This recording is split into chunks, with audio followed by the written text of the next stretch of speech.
première chose que je dirais donc pour la conception philosophique de la beauté, du beau pour Wilde, c'est que le beau est indissociable de la bonté, de l'intention morale de l'artiste ou du spectateur. Et que normalement, on doit faire du beau pour faire du beau et non pas au service d'autre chose que le beau. Il faut qu'il y ait une démarche de gratuité.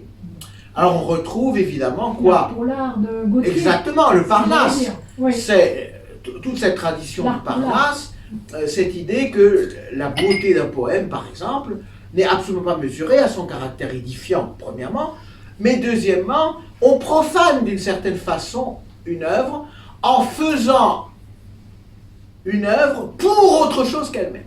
Je crois que c'est ça l'idée essentielle de Wilde. L'artiste fait du beau uniquement pour le beau.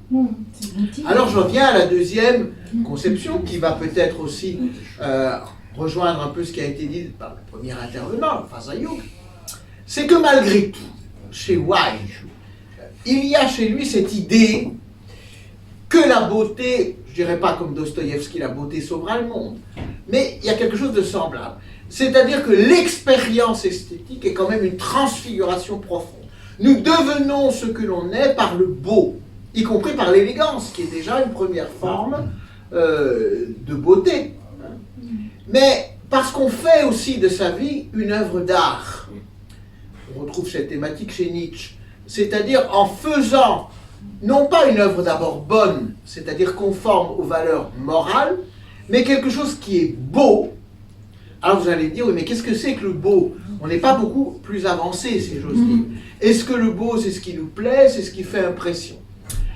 Il y a probablement pour Oscar Wilde, dans le beau, quelque chose qui est à la fois la singularité du sujet, c'est-à-dire qu'on est beau lorsqu'on est vraiment soi-même dans sa singularité, une œuvre est belle lorsqu'elle est vraiment originale, et aussi probablement dans ce qui est beau, quelque chose qui suscite évidemment le désir. Vous allez dire le bien peut susciter le désir, mais probablement pas de la même façon.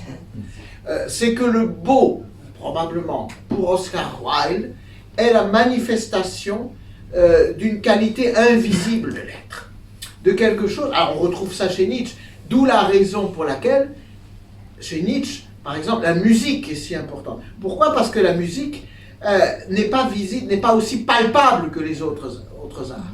Quand vous avez un livre, vous touchez un livre quelque part, vous avez des phrases écrites, une peinture, vous voyez quelque chose. La musique, il y a quelque chose de beaucoup plus palpable. Vous savez ce que disait Nietzsche, sans la musique, la vie serait une erreur. Eh bien, je crois que Nietzsche... Alors, Wilde n'avait pas le même sens musical. Probablement que c'était pas quelqu'un... on sait qu'il y a des gens assez dépourvus de sens musical. Il y en a eu de célèbres, ça va de Voltaire à Freud. Et c'était un peu le cas d'Oscar Wilde. Oscar Wilde ne devait pas être passionné, si vous voulez, par la musique. Mais il était au contraire passionné par la peinture, par ce qu'il voit. Mais ce qui l'intéresse évidemment, c'est de faire l'expérience de quelque chose, quelque part de mystérieux. Une qualité de l'être qui échappe à la définition.